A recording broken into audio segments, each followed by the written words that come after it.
Good morning, good morning. Hey, it's a happy Friday. We're getting after it this morning. The Winnipeg Jets won Game 6 is coming up Saturday. Yep. The boys did it again last night. So my beloved Winnipeg Jets are getting after it the next game of the playoffs this Saturday against the Stars. What's shaking Ray White down there in Dallas? My buddy Ray. Hey, good morning, everybody. We're going to get after it today. This is your R-rated accountability partner. Mornings in the Lab with Keith and friends, ensuring you start your day right with plenty of laughs, insights, and a healthy dose. Jimmy, Doyce? Hey, everybody, Jimmy missed the button this morning. He's all apologizing and shit, and I'm like, dude, you missed the button. You missed the opener. He's like, I know. I was busy figuring out which hand I was going to use, the left hand or the right hand. I'm like, dude, you got to pick a hand. What's going on? Whole right, Jimmy's figuring out what hand he's going to push the buttons this morning. Hey, listen, make sure those kids are out of earshot today because my words aren't working very well this morning. So I might be filling in the gaps with some F-bombs, B-bombs, and C-bombs? Yeah, somewhere along the way. Hey, listen, guys, don't hit that snooze button. You're going to be 90 minutes behind the guy who doesn't. I considered it this morning. Yeah, I think I captured about 3.5, 4 hours of sleep last night after a late night watching hockey. Listen, subscribe to the channel, comment on the channel, tell everybody about the greatest morning show happening every single day here.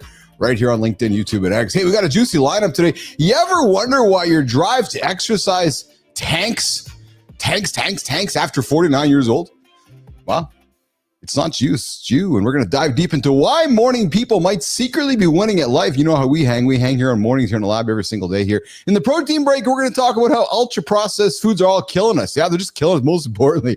Apparently, they're speeding up puberty, John Anderson. Are we surprised? And we're going to reveal how one Marine veteran's morning routine nearly turned deadly thanks to caffeine overload. Plus, we got some insights on why women aren't finishing. Yes, I think we're going to go there today. Women aren't finishing, guys. And if women aren't finishing, it's because of you. Yeah, true story. And the hidden truth behind the orgasm gap in the Morning Loop Reloaded. Is AI getting too cozy? We talked about AI bots yesterday. We're going to talk about is AI getting too cozy in the world. Find out what happens when digital intimacy gets a little too personal. All right, guys, let's jump right into it. This is the Morning Loop right here on Mornings in the Lab with Keith and friends. Jimmy, let's bring in the brother from another mother with the red and white hat this morning. Our brother, John Anderson. What's shaking, buddy? How are you today? What's up, brother? How are you? Can you hear me okay? Oh, I'm awesome. I can hear you loud and clear. I'm sweaty and hot. I had a little delayed run this morning, so I was rushing into the lab with my red face and my towel, but I'm good. I got a good lift this morning. I got a good back day, buddy. You know what I like to do with back every now and then? I just do pull-ups till failure, like a pull-up complex. Yeah. Right? It's just a bunch of different kinds of pull-ups. You know what I'm saying? Dude, when I was at my peak of pull-ups, I was about 300 pounds and I could do 40 pull-ups. Oh, I don't know. Jimmy, I don't know where the tech, I don't know if it's me stalling or if it's, I'm not sure where the stutter is happening there, Jim. It's a little on both sides, so I can hear it. I can hear you. You're cutting out a little bit too. Jimmy?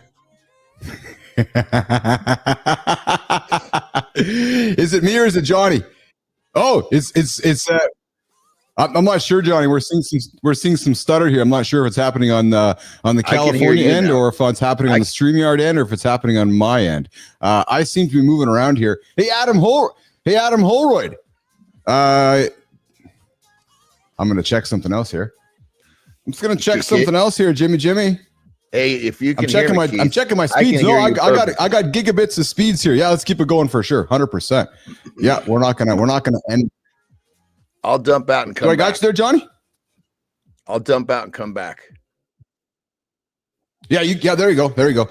Jimmy, so I'm here. Are we Jimmy, so tell me, Jimmy, is it me or is it Johnny right now? I think it's actually Johnny because I think I'm working rock and rolling here. So good, okay. Holroyd, that's good. Good. And Lauren can hear us both too. Hey, Jimmy, big day here in Headingley, Canada. I know somebody who has a birthday today. Jimmy, do you wonder who it is, Jimmy? Do you think it's in my world, Jimmy? Do you wonder who just might be turning a little older today, Jimmy? Whoa! It's my lovely bride. Lauren's turning the big 4-0 today. We got a big bash happening at the house here later today. Looking forward to having that. It's going to be a long, fun day. A lot of excitement. Good. I see Johnny's moving now. You know how I know? Because I can see the smoke billowing properly. It's not. Or can you hear me? Is a question. Oh, I can hear you loud and. Oh, I can hear you loud and clear. The smoke's billowing beautifully. It's just a wonderful experience. Well, you know what's crazy, dude? Is I got this. I got all this. This fucking nice camera and this microphone. It's all set up, and I was doing some work with Ben, who's my guy, and he fucking realized that I didn't realize there's a volume button on here. And so I had my volume on my voice turned almost all the way down. Oh, so I should sound a little bit more robust today. Oh, robust. Oh, is that the? Oh, you haven't used that word, Johnny, before. Robust. That's a cigar word. Oh, speaking of cigars, remember Don Taylor, the wonderful man, the military veteran on Wednesday, the doctor, he came in and it's funny because him and I had a coffee yesterday, Johnny, and he's like, I'm sitting there in the green room and my wife is like, are you sure this is a show you want to be on? You want to be on? He goes, I think I'm going to be fine. He says, because I turned the show on. And he goes, and I see this big man smoking a cigar at 8 o'clock in the morning. I go, no, not 8 o'clock. He says, what do you mean? I go, it's actually 5. He says, what? I go, it's actually 5 o'clock. And then he says to me, and then I heard you guys start talking. And then he's like, oh, I'm going to belong just fine there. And then he says to me, and of course I come in with some negative energy and John calls me out on it. I go, yes. And I says, I knew the moment that you started being negative, John was going to call you out. And he goes, well, and I appreciated it because I felt like it was a good positive call out for me to have a good reminder. So I can tell you right now, he was very appreciative of you reconfiguring his mindset on Wednesday morning. Wasn't that yesterday? Or was it yesterday? No, it was Wednesday. It was Wednesday. It was yesterday. Yesterday we had Carl Nelson, the architect. Oh yeah. That's right. Oh, they did. I tell you, it's all the fucking days run together. I believe me. I know. Beautiful thing. It is a beautiful thing. But Don Taylor's like, he's like, man, I really enjoyed your show. You guys made me feel really at home. But I got to tell you, man, he's like, yeah, John called me out, and I'm like, Don, the moment I started hearing you go there, I'm like, oh. Anderson's gonna bark at you. Sure enough, you did. Well, and the thing about it is there was that other really cool cat. I can't remember his name, but he went through real big challenge through COVID, and he turned shit around and is helping people. Yes, and he's doing a great job helping people. And I don't think he realized that he probably dropped I can't 30 times on the show, and I was just eating it up. I was just fucking choking those things like fucking jagged pills. And when I was over, I thought about it. I was like, you know what, I basically it's difficult to be honest. When you're honest, is because you care. If I didn't give a shit, I could have just let it go.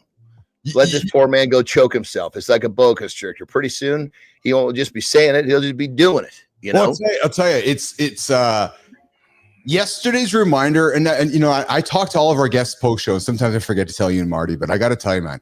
Oh, you do? That's kind of fun. Are they having a good time? Oh, 100%. So it's part of the routine here. So every time they're on the show, the same day and after, I meet with the guests. I go through their experience and everything.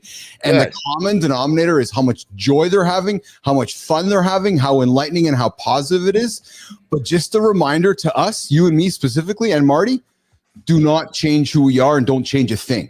So call people. That's not possible, brother. Well, I know. But my point though is that you had commented yesterday where you were like, I was wondering if I should be calling the guy out. No, call the guy out. With that guest, I think there was some sort of a sensitive spot because he was just kind of climbing through that. It's almost like when I used to work with kids, right? When I would get a kid that was like no confidence and I get his confidence bursting, I had to let him get deeper into that bursting confidence before I started swatting him on the chin. Otherwise, he'd just turtle up and go back. So I was like, fuck. But then he's just a grown man I'm thinking about here. Come on. I understand. But here's the thing, man. It's part of who we are. Right. Yeah. And it's part of, so I need to be somewhat cryptic. I'll just say this. I had a very intriguing and interesting conversation with somebody on LinkedIn yesterday.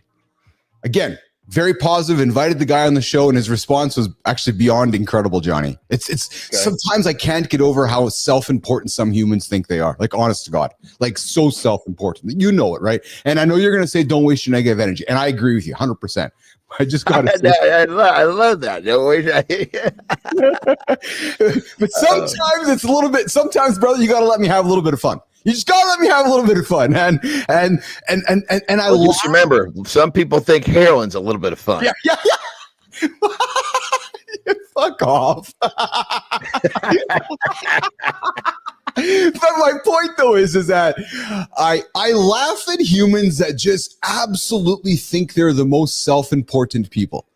And my point is that I'm learning because of our show and because of, you know, the platforms we do it on. Like there's this kind of like this, I don't want to use the word aura because it makes us sound different, but there's this character, we're entertainers. There's character, there's it's like you're wrestling. There's a characterization happening here, which I think gives us some leeway to be a certain way. People are expecting you to be a certain way. If you're going to be not that way, they're going to, where the fuck's John Anderson? It's no different than I heard a Peloton instructor one day, Johnny. I got on a ride one day, and she's like, "People expect me to be a certain way because they don't want to hear me hearing about my fucking problems at home and my thing here, and that's fine." But my point though is that people want John Anderson. They don't want the pussycat kind of going. Well, dude, this show is basically like an extension of me because when I say that, it's like kind of what you're saying. That my whole fucking life, whether I was a porky little fucker and, you know, working on great things, no, it didn't make sense to people, or if I'm, you know, finally I'd gotten into a position where I'm this big fucking strong dude, but I'm really fucking soulful, it doesn't make sense. I've been misunderstood my whole fucking life. Well, the show at a glance is the same fucking way. Oh, 100%. Just, you know, all because people just see all the sound bites and all the crazy shit going on. Yes. But then you get on here and we start talking about, you know, like deep levels of self-betterment. Well, that was Don Taylor. Don's like, he goes, Keith, I got to admit, when you first invited me, I checked out your show. He goes, I judged the book. I judged all three of you guys. I go perfect. And I love it. I'm like, I invite judge the book and then come listen to us speak. Go look at John and judge him. And then hear some of the words that come out of his mouth. You're like, oh, the guy's actually pretty intellectual. He is actually pretty intellectual. Just judge the motherfucker all you want, right? And judge me. You know, it's funny because I laughed with Lauren yesterday. You know, I get in here and it's just like yourself. You know, put the entertainment hat on, but you get in here, you just kind of become yourself, right? But you talk about Porky, Johnny. You talk about Porky. Oh, did you say Porky? I know that picture. Jesus Christ! You know, it's funny. When you and Marty get these fucking group texts going right in the time when I'm like laser focused on fucking working with someone, I know it's fucking good shit, brother. But I'm sitting there thinking, you fuckers, you get these really fun conversations going when I'm fucking like in a Zoom, like really laser focused on one of my clients where I can't fucking join in on this shit. That's okay. That's okay. We all got our shit we're going on here. Hey, you're hanging out with Keith and John here on a Friday mornings in the lab. John, what a huge week, man. We had a massive show yesterday. We've had a big week of shows, dude. Like on average this week, we've been having, 1,000, 1,200 people kicking around the show all week, which has been pretty awesome, actually. Great watch times. Brother, I was actually going to say something about that, know, because this is something that I do myself, preach myself, teach my clients. Yeah. And these metrics are great. Yes. Of course, they need to be looked at. But sometimes numbers are fucking distracting. Meaning like the metric for me is if I leave this show and I feel like I'm not getting better from being here, I'm out of here. Yep. Yep. And you feel the same way. 100%. So our true metric is not that fucking number. That thing will do what it's going to do as we continue to do what we do. But that really is just a distraction. Isn't it crazy how numbers fuck us up? It's incredible to hear you say that. The last 2 days that, I use the Peloton platform for my strength, for my fitness, for my cardiovascular stuff. I do strength training from AJ, but I use it for my cardio. And yesterday and today, both the instructors talked about the how numbers mess our heads up. Dude. And the girl on the ride yesterday, she's like, everywhere you look, there's numbers. Your bank account, your budget, your macros, your speed limit, your next quarters, everything's a number. And to your point, it's a distraction.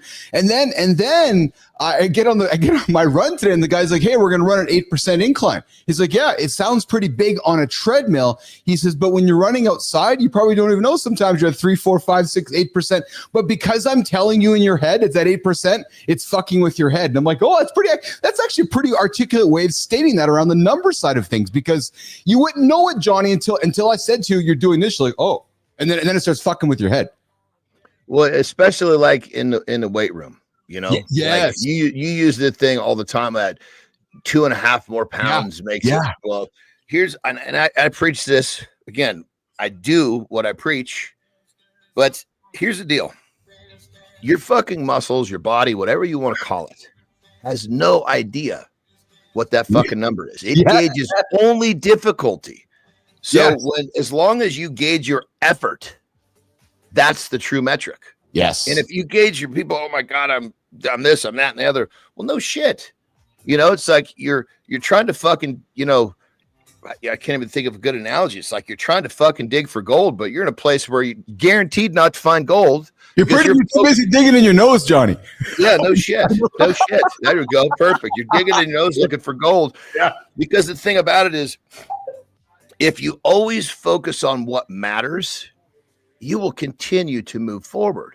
Yes. Maybe it's physical. Maybe it's mental. Maybe you will always, some level of you will continue to move forward if you focus on the right metric. Yeah. It's why metric is almost never a number. Well, that's why I got to be honest, brother. And I come back to, our burgeoning relationship in front of all of our friends here on the show. I have been a feelings guy my whole life, but I haven't been able to articulate it properly in a way or with somebody where it means something. But I love how you talk about it because you're like me where there's value in a feeling. Yet to many people, it's all fluffy feel. No, actually, there's some value in that. I had some food that doesn't make me feel very good, so I'm going to do something differently. It's not a number, it's not a metric, it's a feeling. It's less tangible, but it's still measurable in my emotional state. So I love you talk about that. That's important. And you're a perfect example, because we get both sides of the fence. Yeah. One moment in your life, holy shit, I just sold my company for $50 fucking million. Mm-hmm. Whoa. You just the amount of brain chemistry you must have got over the next couple of weeks was probably insane. Yes. Like to the point where it was almost you probably couldn't ever recapture that. You know what I mean? It was so intense, right? And then it wasn't too long. I don't remember the exact timeline, but you said it many times. All of a sudden, you'd fucking lost your purpose, and you're like, holy shit! Now you had the equal feeling on the other side. Yes. All we're talking about is feelings here, brother. Yeah. That's it. There's no other metric involved. Nothing's changed from Friday till Monday. It's so when you put it that way, it's so true. It's that's such a great analogy. Hey Cam, I see you there. I see you there in the feeds, brother. I see Jimmy. I see Cam in the horizontal. I don't see him here on the vertical yet, but I know he's working on it. Hey, you're hanging out with Keith and Johnny. Johnny, it's Lauren's birthday today. You want to wish her a happy birthday? I heard that 40 years old. You actually popped her. You popped the actual number on live feed. But see, Lauren's the type where she's beautiful. She's in great shape. She's driven. That number doesn't fucking bother her like all the other fucking chicks that are trying to fucking hide it because they're afraid their life is slipping away because they're not doing shit. Dude, she's proud. I'm proud. She rocks it, man. Yeah. She runs towards the fire. She walks towards failure. Well, as soon as I heard that number, I was like, oh, I'm like, wait a minute. That's the average. That's the average woman that's fucking freaking out. Yeah. She's the other side of the equation. She's like, fuck yeah, I'm 40 and I fucking do all this shit. What are you going to say about that? She's embracing it, man. She's embracing it, and I love it. And we have a wonderful get together happening here at the house here today, and it's going to be a lot of fun. We're tearing out the same way. We own the fact that we're 53. Damn rights, man. Damn rights. I'm proud because, well, John, do we have a choice? Like, let's go back to feelings. Okay, here's my feeling, Johnny. I'm 53. I don't like. I'm just really. Well, that whole sob story and that terrible face is brought on by the fact that you're fucking 53 and you haven't fucking done shit. No, he's not talking to me. Rewind it. I've done a couple. No. I'm talking to the average person that's all fucking bent out of shape. I remember actually on that level, brother, I was just talking to my middle daughter and I was telling her because she just turned 23. Okay, and we're talking about different ages and stuff, and I was like, she's like, "How did you feel at your age, Dad?" And when you were 23, I was like, honestly, I felt like I was kind of a fucking baller because I had started a company, I was really being successful, and then I said, but then keep in mind, by 25, a whole bunch of other people had caught up, and I was like, Jesus Christ, I'm not this anomaly anymore. So it's kind of crazy how these different age markers, affect us, so to speak. It's interesting to hear when you say a bunch of people caught up, right? Because It's like those are some of those awareness moments I don't think we as men or as humans talk about sometimes. When you wake up in your mid-20s, like, oh, I was that, now they're here. And it's like it's actually a kick in the ass, Johnny, isn't it? It's a kick in the ass. Well, I like it much better when they're talking behind my back because they're still behind me. Also, when I hear that voice that used to be behind me and it's fucking next to him, like, fuck, where did you come from? I better get to work. That's exactly right. Oh, Lauren's offering thanks, guys. Good Times offering a birthday wishes to Lauren as well. Lady Drew's offering a birthday wish to Lady Drew as well. Matthew Roof, I know you're doing some traveling out there on the East Coast, brother. Hope you're having some safe travels. And I see Cameron is working on getting himself in here. And Lauren's got a goal, Johnny, at completing an Ironman in her 40s. And I have every reason to believe that that's going to happen. So that's awesome. Johnny, let's do the accountability check-in. Why don't you step away for a quick little break? We'll come back and keep the show rocking and rolling, man. While we try to figure out Cameron Smedley and see if we can get him. And if we can't, that's not a problem. We'll keep the show rocking and rolling. Jimmy, let's do the accountability check-in, guys. All right. I got to tell you guys, I sometimes I do these light Fridays. They're just I don't. Jimmy, my words are stuck today. Nation, they say that mindset is everything. Here's why I disagree. It's true. You can't change without the right mindset. But it's not enough to get where you want to go. No, mindset gets you in the room. But guys, discipline keeps you there. Because anyone around can set a goal, even though they can follow through when it's hard. And anyone can wake up early, but few of those use those hours to move the needle. And anyone can go to the gym, but few train in the gym like they mean it. Look around the gym next time you're there. Look at the 10 guys in the gym. Are they all rocking and rolling? Or are they just kind of getting after it half-assed? Anyone can chase success, but few push hard enough to catch it. Guys, it's not about the talent. You think I was the most talented guy in the room? Nope. You think John? You're willing to do what others won't. I've met the guys who want it. I've met the guys who live it. But there's only one group that builds a life that they're proud of. And listen, mindset might help.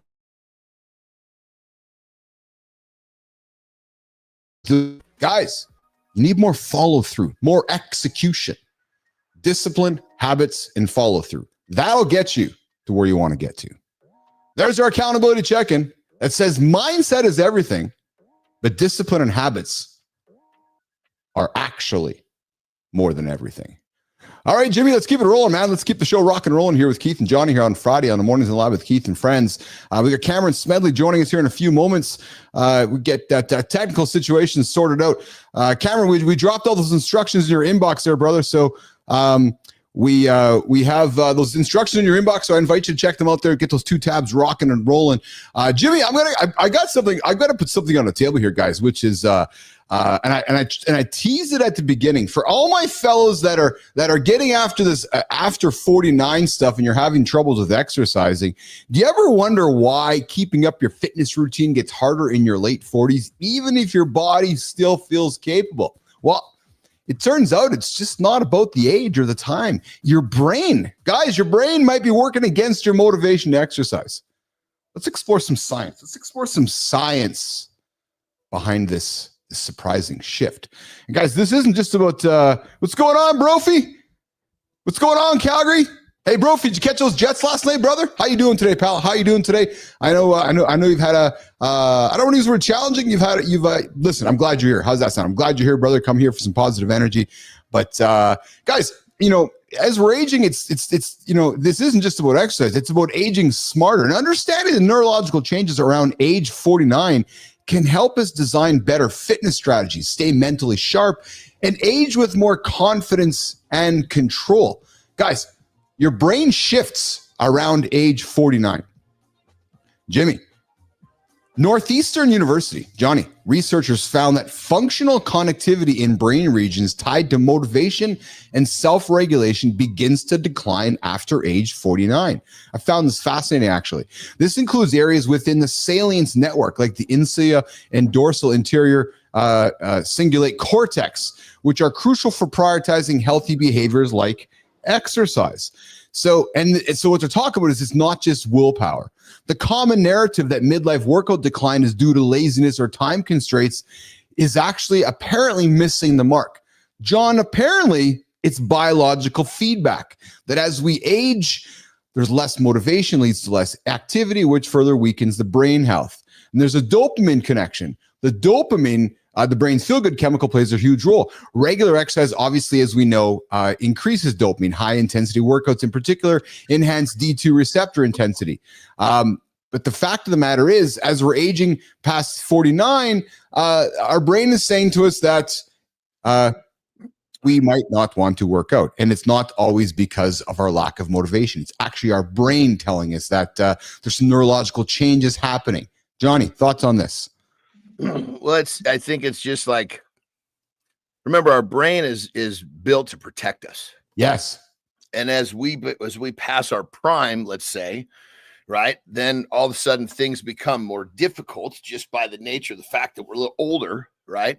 Yes. Well, the brain then says, okay, well, shit, if you go running down the street, you're going to pull a hammy. Why don't you walk instead? Remember, our brain is designed to protect us. So because of that, anytime the brain senses some sort of, because remember, way back when Marty and I were out trying to kill a zebra and you were back in the village sweeping, if one of us was running from a tiger and pulled a hammy, that guy was dead. Yes. Because he wasn't paying attention to his brain. Well, ultimately, the brain is trying to keep you safe, right? Yes. So obviously, if you're running from a zebra, you're running from a tiger when you're trying to kill a zebra, you're running wide open. But the point is that your brain doesn't want you to risk an injury unless you're in that fight or flight scenario. So working out is really not survival. So it's saying, okay, this is not going to keep me alive. Don't take this risk. Organ 07, dopamine goes to my deek. Yeah, is it normal? Well, I guess depends on where your deek is located there, Organ 07. So I'm glad to hear that that the dopamine is working for you. Hey, Johnny. I guess we need to establish what's a deek. Yeah, well, you could ask. Is that like a beak? Is that a typo? Hey, morning people might actually be winning in life, Johnny. A University of Toronto study found that morning people report 25% higher happiness and roughly 10% more productivity, even when things like income and exercise are taken into account. So if you've ever struggled to find your rhythm, understanding these patterns can help you improve not just your mornings, but your whole life.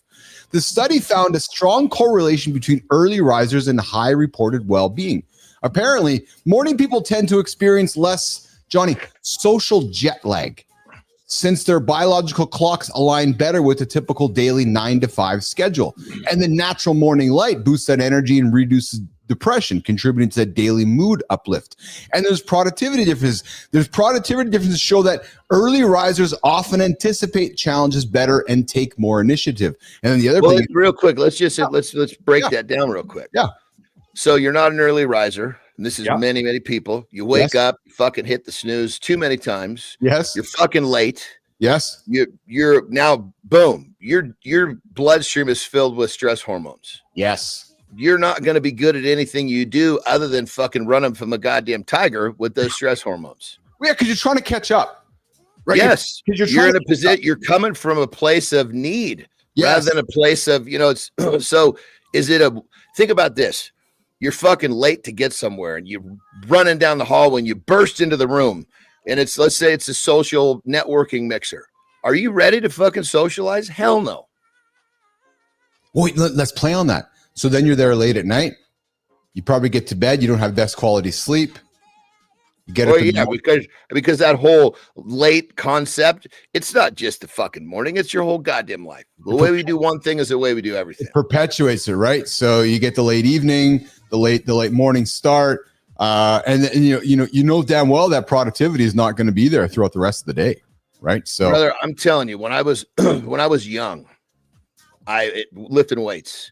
Mm-hmm. I went into this idea that I was always going to try to do one more set, one more rep. If I was doing on a stair climber, I turned that 1 into an 11. I wanted 2 ones, right? So if I was going to warm up for 5 minutes, I was going to 5 minutes, 11 seconds. But your brain gets into this. You're always looking for a little more, not looking to try to find to catch up. So it's a totally different state of mind.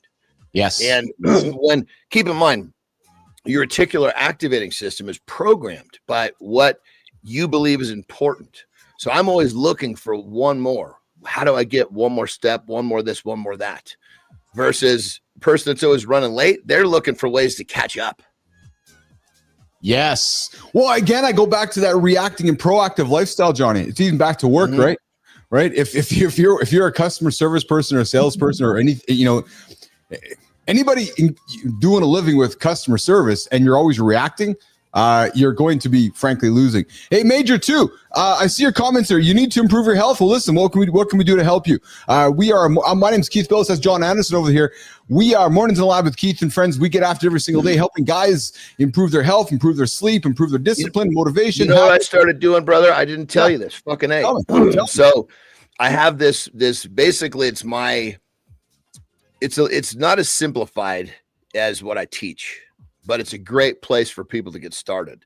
Tell me. It's basically it's a mental framework manual that I created called the Monster Mindset.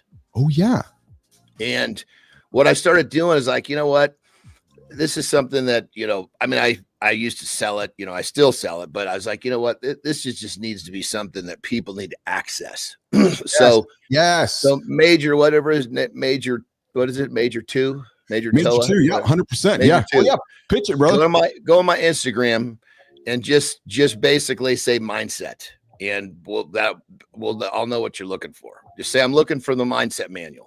And I'll send it to you. You can read that and it'll start kind of tweaking your mindset because when your mindset tweaks, getting healthy becomes much easier. Yes. Oregon says, how to improve my deke from getting super hard like steel sirs. Oh, wow. How do you improve it from getting that way? We're going to have to see what he has to say here. How to improve my deke. Hey, Johnny. Clearly English is not his first language.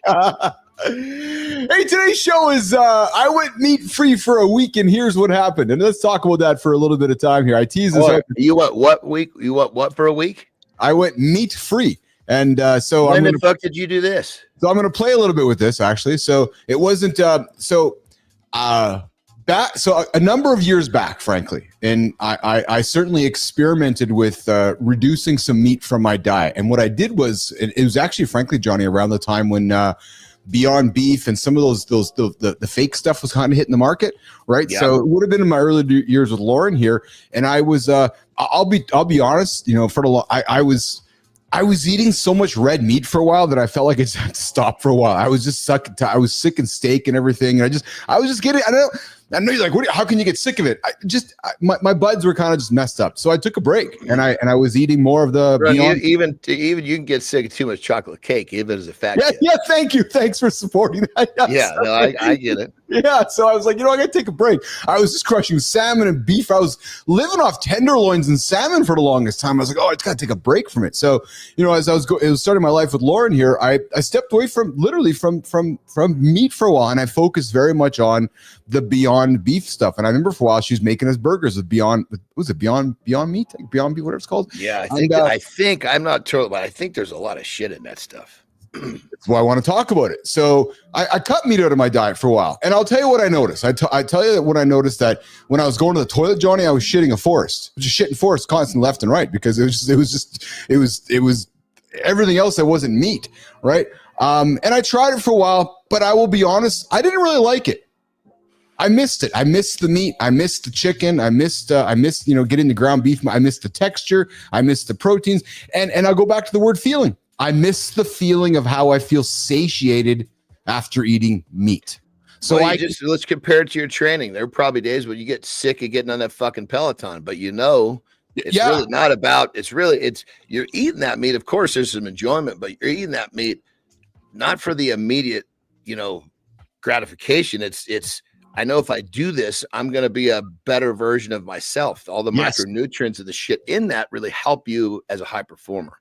Absolutely. But then what happened for me, John, as my knowledge increased around, the alternative meat choices, right? Beyond Beef and so forth. it just became going, you know what? I'm just going to go and have some great grass-fed organic ground beef. That could have been the problem. If you weren't eating the good stuff, you were getting a lot of your body was getting toxic. Well, there you go. There you go. Good morning, Lachelle Adkins. Good morning. I was invited by Lady Drew from LinkedIn. Oh, that's awesome. Lachelle, thanks for joining us this morning on the show. Major 2, double tap the screen for a quick like. I'll check it out. Do I detect a little Canadian accent here? You do, Major 2. You got Keith from Canada. You got Johnny from California. The couple brothers hosting the show. And do you guys eat goat meat? I got to tell you, Oregon, I have not had goat meat. Johnny, do you eat goat meat? Oh, it's good. It's real good. Is it, eh? How is it? Teach me. How do you cook it? I had steaks.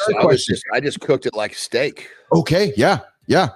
You know, speaking of which, just about cooking a steak. Yeah. So this is something that I do when I cook steaks, which is rare. Tara doesn't do this. She will, but it's not her practice. Okay. So what I'll do is I'll take a steak and I'll put that sucker in the freezer. I don't want it to freeze like solid, but it's definitely. Are you kidding me?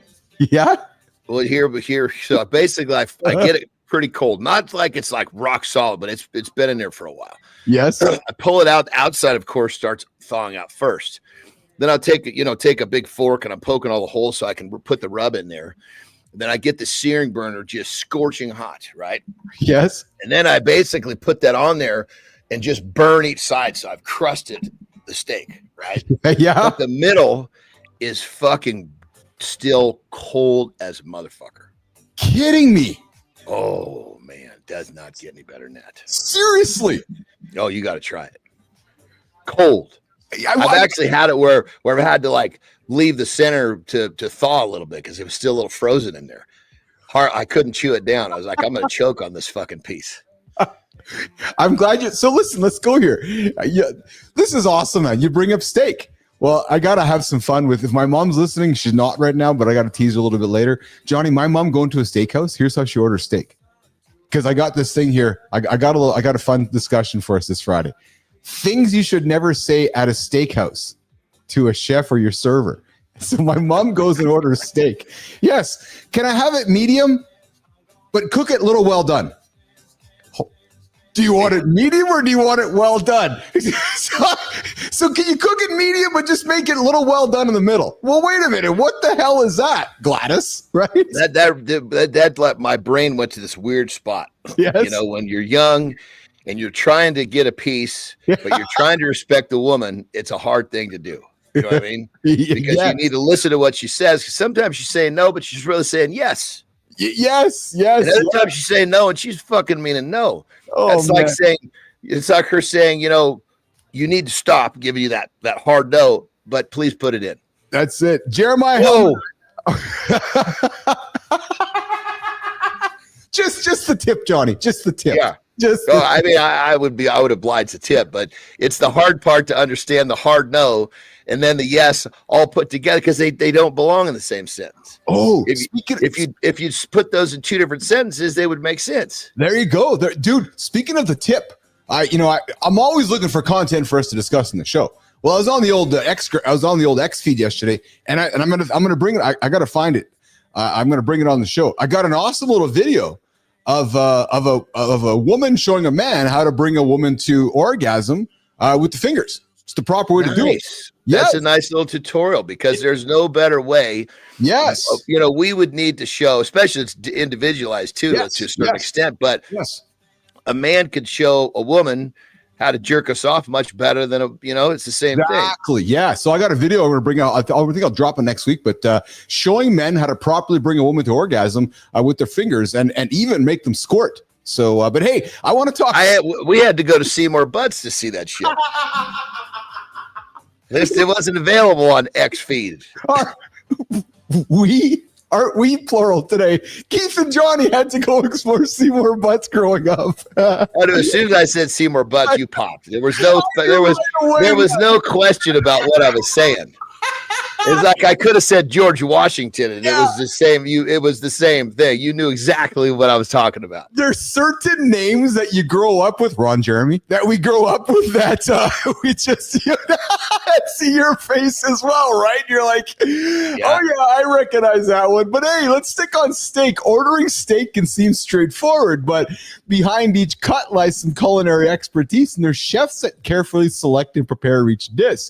Well, listen, Johnny, common mistakes like ordering steak tartare cooked or requesting A1 sauce can actually signal disrespect or misunderstanding. So I found some fun things to throw on the table to have some fun with. But here are some lists of anecdotes and comments. So I'd like my steak done medium plus. That's absolutely my mom thing. What the hell's medium plus? Dude, you know what? I mean, I understand the extra descriptions, because what I say is, when I'm ordering, I'm like, well, yeah, because you're that guy. Well, so here's what I have to say. I would like it blue, please. And you can look at the fucking server, and if they give you that fucking dog head twist, like, oh, she has no fucking idea what I'm talking about. Yes. Okay, I'd like it really rare. Yes. But I said, but I want you to think about it like this. Yes. As long as you don't get me sick, I'm going to be totally enjoying my steak. There you go. It's like sometimes you have to go further because you're a little worried that the server doesn't understand. But now having the contradictory stuff, that gets a little bit weird. For sure. Yes, yeah. We got Jason Brophy coming in with Leisure Suit Larry taught me about women. Yeah, I've seen a few movies with Leisure Suit Larry there, Jason Brophy. And Lady Drew says, I enjoy meat raw. Yeah, well done. Yeah, there you go. And then good times. Well, brother, as we talk about this, I'm sorry to interrupt. I'm thinking about, there's been a few times when I've ordered steak and I'm looking at the waitress and I'm looking around and I'm going, fuck, do I really want a raw steak from this place? So I'm like, I want rare, I'm just on the kind of the and I start kind of changing my description because I'm chickening out. Yes. Well, that's part of it. You got to know your environment. If you're sitting in like fucking Hooters ordering a steak, well, the dude in the kitchen making your steak probably just pumped some gas yesterday. Right? If you're in a high-end steakhouse where, it's $1,000 steaks, whatever it is, okay, let's have some discretion with how we order. But Johnny, here's what you don't want to say in the steakhouse. What steaks are trending right now? Guys, this isn't about Instagram or something in the trend. It's not a fad. Hold on. Who the fuck says that? Trending steaks. Who says that? Is that a joke? No, apparently. So I found a list of things that people say. I'd like the steak tartare well done. No, steak tartare is not well done. Do you eat steak tartare? It's like saying, I'd like my sashimi well done, please. Yes, yeah. Sashimi is raw. Good Time likes his meat medium well done. I'll need lots of A1 sauce with my steak. No, if you're ordering A1 sauce with your steak, gentlemen, don't order the steak. I think it's as simple as that. If you're ordering ketchup with your steak, don't order the steak. Here's one, Johnny. Can you heat up the blue steak? Well, a blue steak is raw. Dude, I'm gonna tell a little story. So yes, I'm not gonna mention the names. I'm gonna protect the innocent. Right? Oh, I like these ones. So we're basically down in my place in Mexico, and we got this outdoor bar. It's this cool place, seating for 12. It's got the TV going, the outdoor kitchen, and we're hanging out, having a good time. And, keep in mind, this is like a real, even though I don't fucking drink, we still got the tap for people. People are drinking. And one of our guests is like, he's like, okay, how do you want the steaks done? And she doesn't have to ask me. And the guy goes, knock his horns off and wipe his ass and put it on my plate. I was like, okay, we're definitely fucking trying to look tough here, but he just had a couple of beers. Good for him. Right. So of course she serves it up like mine, which is just seared on each side. In the middle is going to be cool. Yeah. And he takes one bite off of that, pushes it forward, looks at Terry and goes, could you put that back on there a little bit for me? Like totally whispers, like trying to keep everybody else from hearing. Did not hear. Yeah. Like, you fucking pussy. Jesus Christ. How do you say knock his horns off and wipe his ass and put it on my plate and then ask for it to be cooked more? Come on. Oh my God. I gotta think in many situations when you walk into a restaurant and you order, and here's the thing, man, and I know this is what I find humorous. They're just judging you like a motherfucker, eh? Like you just know that they're, and I mean, explain that. Well, I'm not following. Well, because they're thinking that you eat a lot of food. They're thinking that you're maybe mean. They think that you're kind of intimidating. Like you carry a presence, right? So they're wondering, okay, what's this guy going to eat? How's he going to order the steak? Is he going to be difficult? It's just, there's and you don't know because it's you, but we know that people have this impression, right? So when you sit down and you're like, I want to order my steak a certain way, right? Well, but that's a good point because on that level, by the time it's time to order, like if you were my server, right? Yeah. And you came up, most times they'll come up, hey, how are you? My name's Keith, right? Yeah. Introduce. I'm going to say, hey, Keith, how are you doing today? I'm going to take a minute to like show them, hey, we're good here. Let's enjoy the meal. I'm really looking forward to this meal. How's your day going? And you get that person in this space, they're like, fuck, I can't wait to come back to this table because they got all these other cocksuckers in their section that are not being nice or they're being dry. And so no matter who it is, whether it's a server or just someone that I'm going to engage with, I knock that wall down as quickly as I can. And it's really not about me. I know. It's about, I want them to enjoy the experience also. Yes. Yeah. Listen, I don't, I'm not you, but I know we're all judged, and I know I get judged as well from time to time. And it's fun to have some fun with it. Hey, we got Mike McQuillan coming in here, Johnny. He's like, I don't understand the connection between masculinity and raw meat. My main protein source is quinoa. Come at me, bro, and tell me I'm not rugged enough. I pre-tip so I get better. Yeah, good time. I pre-tip so I get better service. You know what? Well, tips originate with to ensure prompt service. Somewhere in society,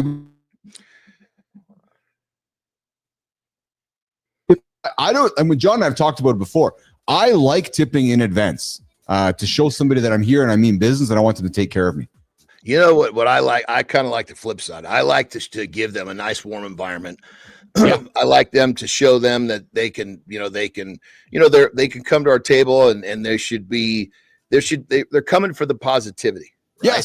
Yes. And then when someone really knocks it out of the park, right? There was this lady, we were at this, I can't remember where we were.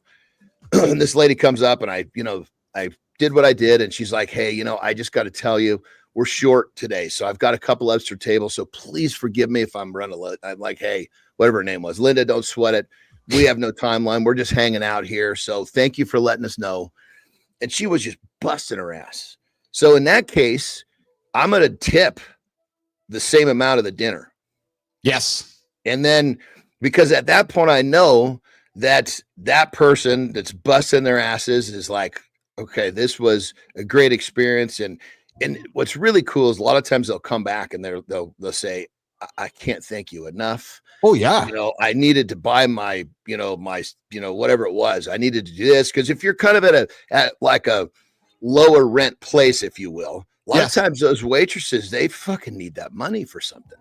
Dude, you know as well as I do, that honey in your pocket, we joked with this before, that $100 in your pocket, you're probably not going to miss it. No, but it'll change someone else's life. Yes. And man, when you can do that for somebody like down the hallway at a hotel room or at a restaurant, you're like, here you go. And they look at you like, are you sure? You're like, yeah. And you do it in a really respectful, kind way. There's no better feeling, man. There's really no better feeling because to your point, you've changed. Like they're going home. They're like, oh my God, I got food for groceries, et cetera, et cetera. But that's what it's all about. Which is doing that. We got Mike. So I see you're talking about Mike. Quinoa and guacamole. Quinoa, that's pretty good. And then good time. I did it once, and the kid was getting off work and left. So to be sure, there was not at the end of the shift. Oh, there you go. That's awesome. All right, hey, listen. You're hanging out with Keith and John here on Mornings Alive with Keith. It's just a fun Friday, having some conversation with a bunch of different things on the table here today, including meat. And Lady Drew says, Johnny, if your meat is blue, best to see a doctor. Jimmy, there's a soundbite. If you're talking about the wrong type of meat. Yeah, you're talking about the wrong type of meat. Johnny, let's do a lifestyle tip, and then why don't you go take yourself a piss break, and then we'll come back and keep getting after it, brother. And it's going to sound just like that.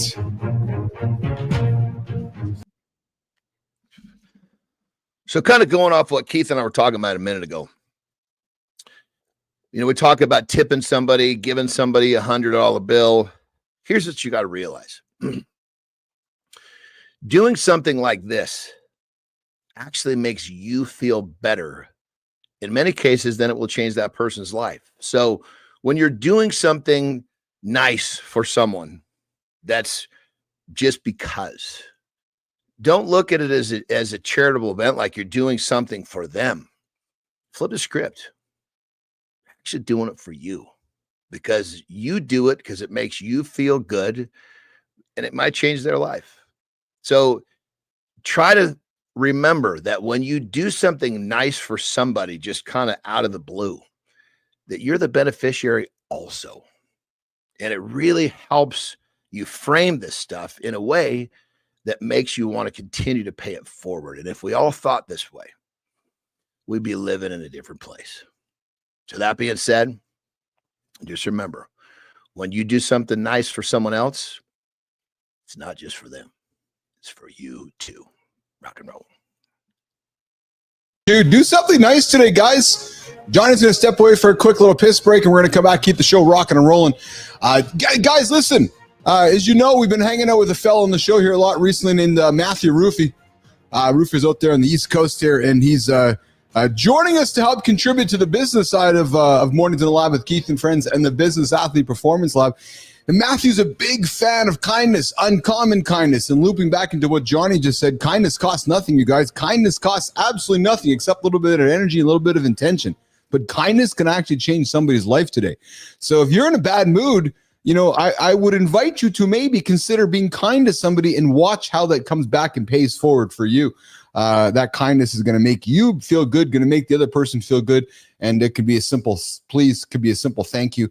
It could be a simple tip before they do some work with you guys, with wherever you're at throughout the day today here.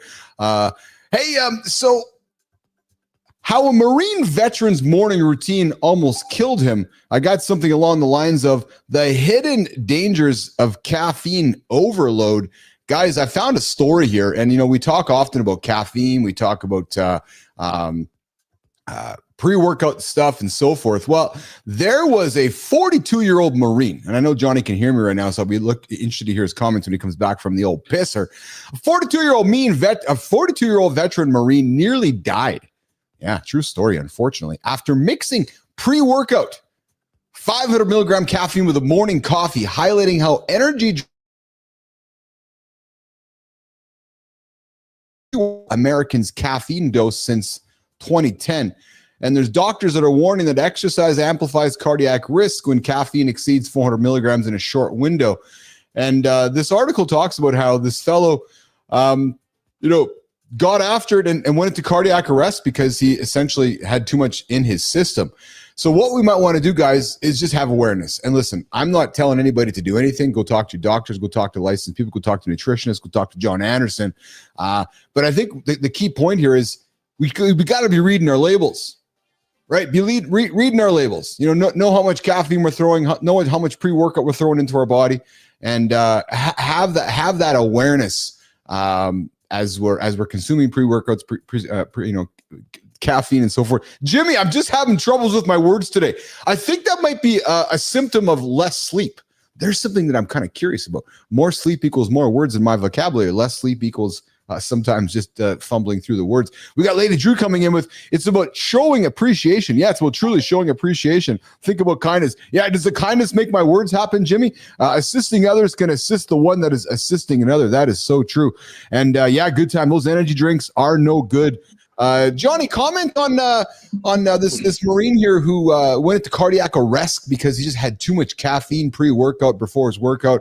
I don't want to say this is a common thing. I brought this story up because I wanted to bring it up more of an awareness discussion. Yeah. Well, I think just like in many cases, I think we just got a piece of the story. Now, is high levels of caffeine and pre-workout, is there a risk there? Yes. But what else is there? I think, maybe he wasn't, like, if he had a bunch of poor sleep and he wasn't, operate like stimulants when you're tired actually are far worse than if you're actually well rested. And then my next thing is, hold on. Talk about that, Johnny. Well, like if you take, per example, a lot of times if you're really tired and you drink some caffeine, maybe drink a bunch of coffee, yeah, you're fucking like tweaked out. yeah, 100%. Versus if you've had a good night's sleep, it helps you be more focused. Yes. But I think my first thought was he was a Marine, so he understands how to bust his ass. Maybe he just it was a combination of things. He worked out in a way, or he pushed himself in a way that, like I literally, one of my, rest his soul, one of my best friends from strongman, we used to travel together. We roomed together, he literally trained himself till his fucking heart basically exploded. Oh, no shit. Yeah. So, there's, I guess within this story, I think, yes, high levels of stimulants are not terribly safe, but I think in this case, there's probably more to it, is my guess. Well, yeah, that's again, and when I, as I'm always finding sources of discussion. Good morning, Cart Bro. You look like the time villain from Men in Black. I am. Yeah, I'm from that movie, Men in Black. Absolutely, David. What did he call the guy? Which one? He's like the time villain from Men in Black. Jimmy knows the name. I don't know. There's a name. There's apparently I look like some dude from Men in Black with these glasses here. But David John Cena might fight CM Punk soon. I heard it might be a tag team match. That'd be awesome. Oh, apparently I look like Boris from Men in Black.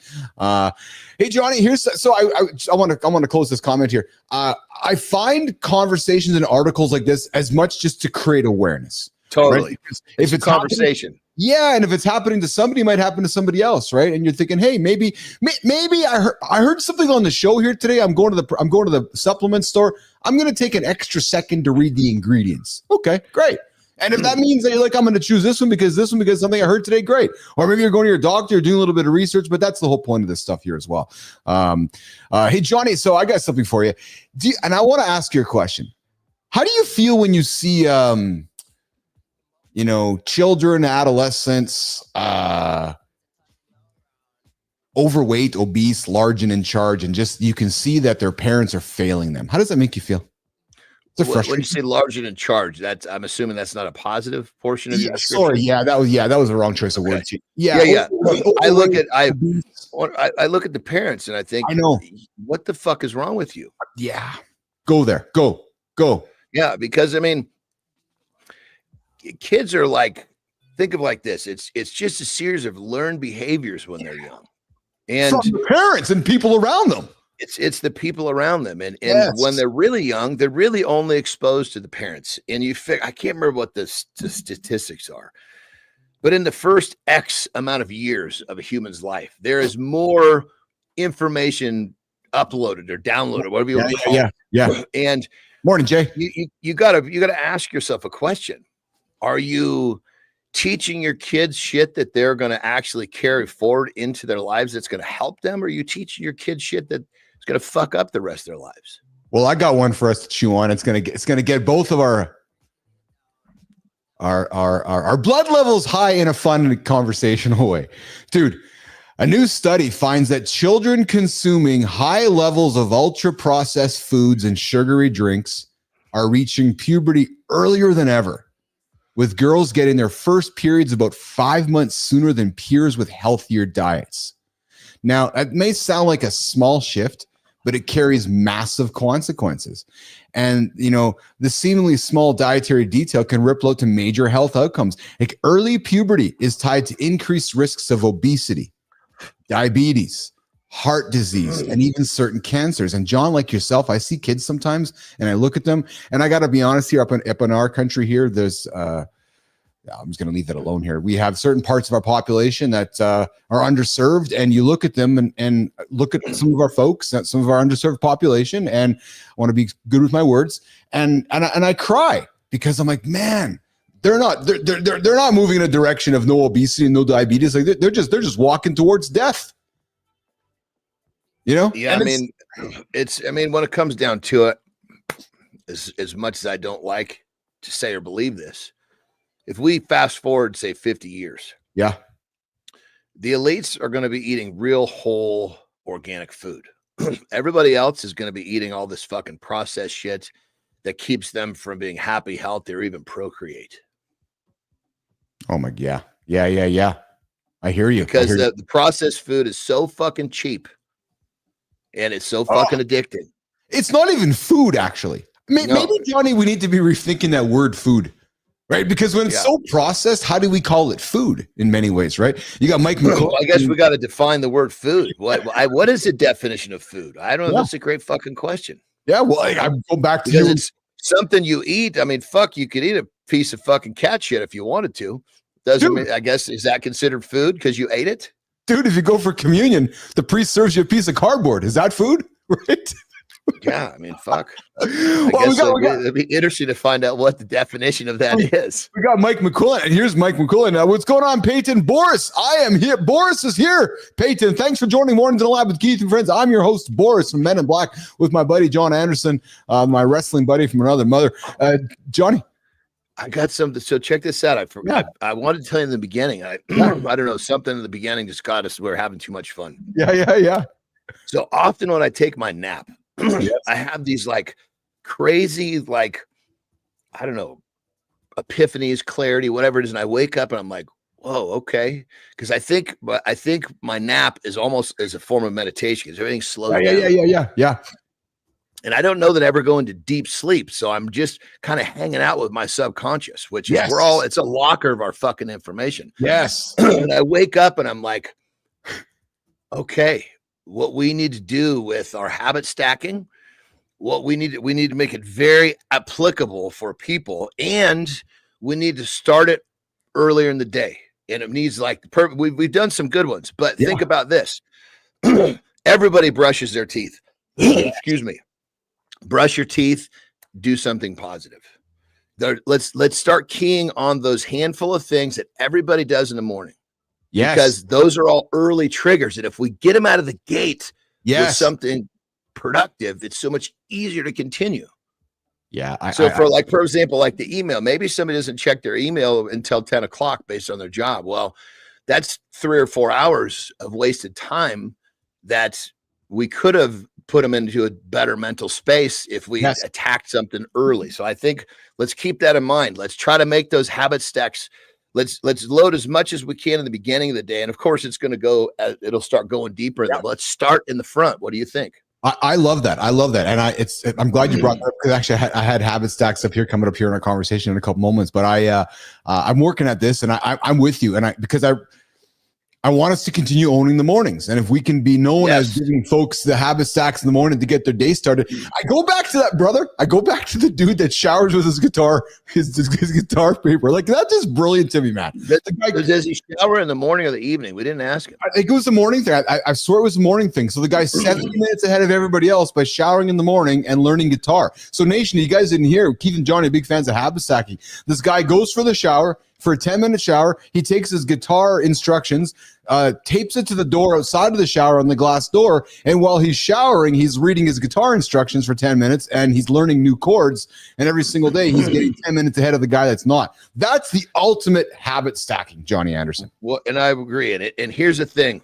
why I want us to do this in the morning, because what we're going to be doing is and people won't even understand it's happening. It'll just happen. But what we're doing is we're helping people's minds. It's almost like we're starting to shift their reticular activating system where they're going to brush their teeth and they're going to go for a 5-minute walk, whatever that activity is. Yes. Well, because when you do that, the brain says, I like that. Boom, here's some dopamine, which makes that feel good, makes that important. So what's happening is we're shifting the reticular activating system to basically make that feeling of good and being productive important. So the brain will start to look.